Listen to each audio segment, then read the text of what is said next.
Because now the education seems to be more towards jobs. Oh, it is always jobs, and that's all. People will begin to be educated for life itself. A new approach to life will take, a deepened attitude to life. No longer simply satisfying the needs of a commercial society, but satisfying the needs of a humanity who is literally divine, and potentially divine in the sense that in time and space, that divinity can be given and eventually will be given expression. The Masters are the guarantee that this will take place. They have all gone through the same process. They are men like us who have evolved through the steps which we take today to become the omniscient and omnipresent beings which they are today. The one area of advancement that seems to be ahead of the others is science and technology, including medicine.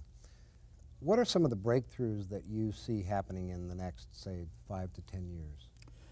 Maitreya, the world teacher, talks about a new technology. He calls it the technology of light. And we will use that technology to bring in and use, just as we use any other fossil fuel today, to run everything. All our industries, our heat, transport, and so on. All of that will be based on the new technology of light. So we will have unlimited energy, clean, without any kind of abuse of the environment and so on, with no pollution whatsoever. We will be able to put in place the technology even in terms of science, in medicine, which will allow the reconstruction of organs. Instead of going in for heart transplants and kidney and liver transplants and so on, which are so fraught with difficulty, however successful some of them appear to be, Yes. it will become possible through an advance in our present genetic engineering, which is going on apace, to create new hearts, new livers, new kidneys for such individuals. How many times you can have a new heart or new liver, I don't know, that remains to be seen. But certainly all of us will live a lot longer and a lot healthier at the longer age than any of us do today. Do you see changes in transportation as well? Oh, and what indeed. kind of, and you mentioned the environment. We will create forms of transportation which will be absolutely silent and apparently motionless, so that journey fatigue will completely disappear. We could go for journeys of hundreds of miles in, let's call them trains for the moment, which will be as still as if we were sitting at home, you know, in a chair. And we'll end up at the end of the journey completely refreshed. Perhaps we've had a cup of tea on the way, but completely refreshed and without that, you know, terrible feeling of tiredness which, you know, accompanies long journeys.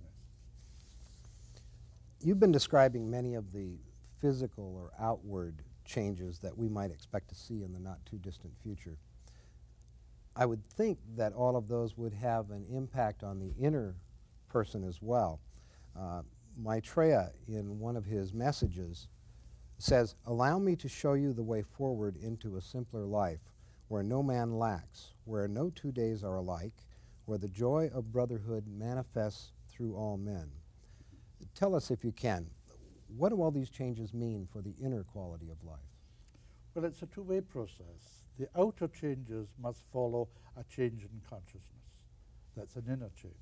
That change in consciousness will come about through the inspiration and guidance of the masters who are emerging openly into the world. They will teach the need. They will show the results of our actions. They will say, continue in such and such a way, the way we are going now, and end up in total chaos and eventual self-destruction. Or take the simple premise that you're one, brothers and sisters of one humanity, create the conditions in which this is a fact, the growing synthesis which will take place, sharing the resources and so on, and create all that I'm talking about. The inner change will provide humanity with a deepening sense of him and herself.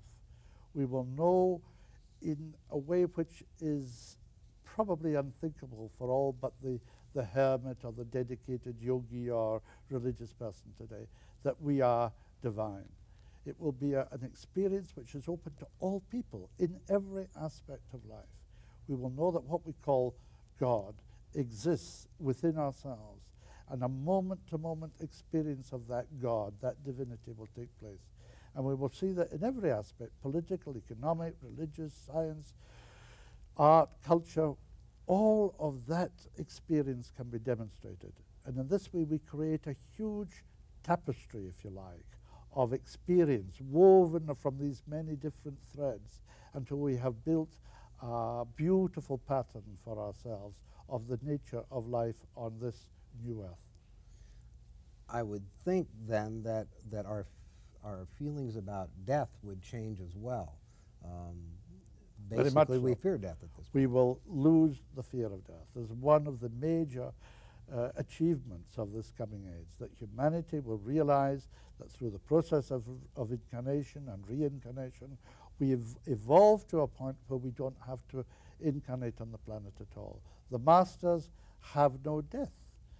They have no fear. They have lost all fear of death. They know that there's a continuity of life on and on into infinity.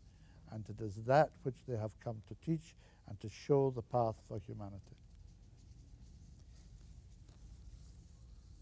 Talking about the sharing principle, which you've mentioned several times, how would we redistribute the resources of the world? Yes, technically. Well, really, it's very simple. This is the simplest part. Okay, because that needs the to be first done. part. It's a difficult one, but it's very simple. It's easier than anything else because the mechanics are already there. Each nation, as I understand it, each nation will be asked to make an inventory of what it has and what it needs, what it exports, what it imports, what it creates, and so on. Okay. So the world's cake will be known. Yes.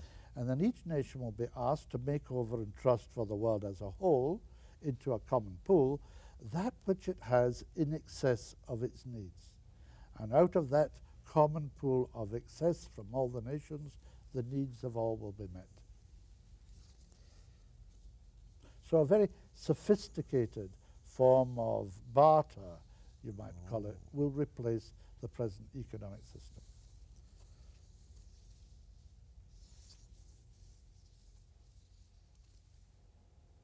There are groups already trained to carry out this work.